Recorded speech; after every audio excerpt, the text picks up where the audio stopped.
So here we have the Nissan Qashqai N connector on an 18 plate.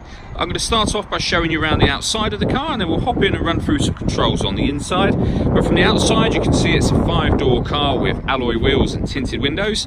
Let's start off inside the boot and then work our way around the rest of the car from there.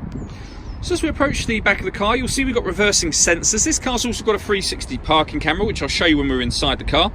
Plenty of boot space, as you can see, along with that 60/40 split folding rear seat. And then these two tray sections here can be lifted and removed if you wish to for extra boot space. Okay, so we're just going to work our way back round to the front of the car, and then we'll hop in and run through some controls on the inside. But now that we've done a full circle of it, you can see that it's in fantastic condition the whole way round.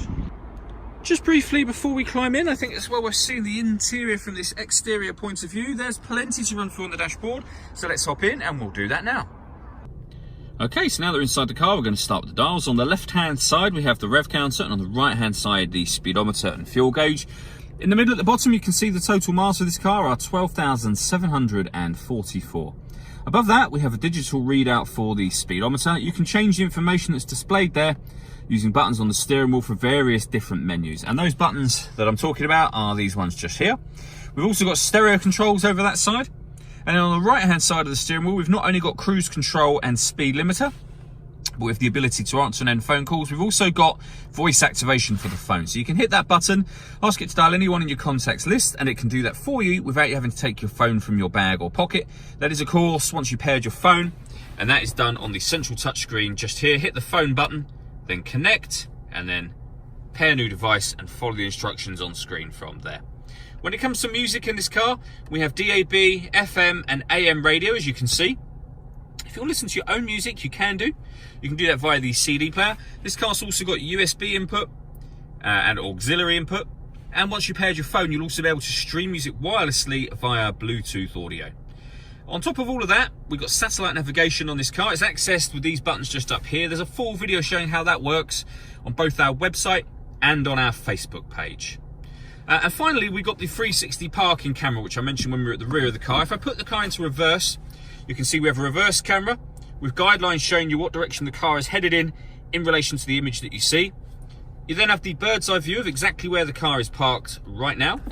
If I put it in neutral and press the camera button, we get a front-facing camera and the bird's eye view, or a front-facing camera and the front passenger side wheel. So with all those cameras, it does make it very easy to park this car. Below that, we have dual zone climate control. So you can adjust the passenger temperature, the driver temperature, the fan speed up and down from here. You can determine where within the car you'd like the air to be distributed, and then hit that button to turn the air conditioning on, or hit auto, and the car will now maintain those temperatures by taking full control of the fan speed for you. You can override that at any point in time you wish to. Underneath that, we have a 12-volt charging socket, which you can see is underneath this cap just here. And then we have an electronic handbrake. We have the 6-speed manual gearbox, and then inside the central armrest, a second 12-volt charging socket, as well as the auxiliary and USB inputs. The last thing I wanted to talk about is the panoramic glass roof. You can see the sun blind is closed at the moment. One push of the button just up here, and that will then open all the way to the back of the rear seats. And as you can see, that lets in a huge amount of extra light. All that leaves me to say is thank you for taking the time to watch this video. If you'd like to come and see the car in person and have a test drive, please feel free to call any of our MJA sites. We'd love to hear from you soon.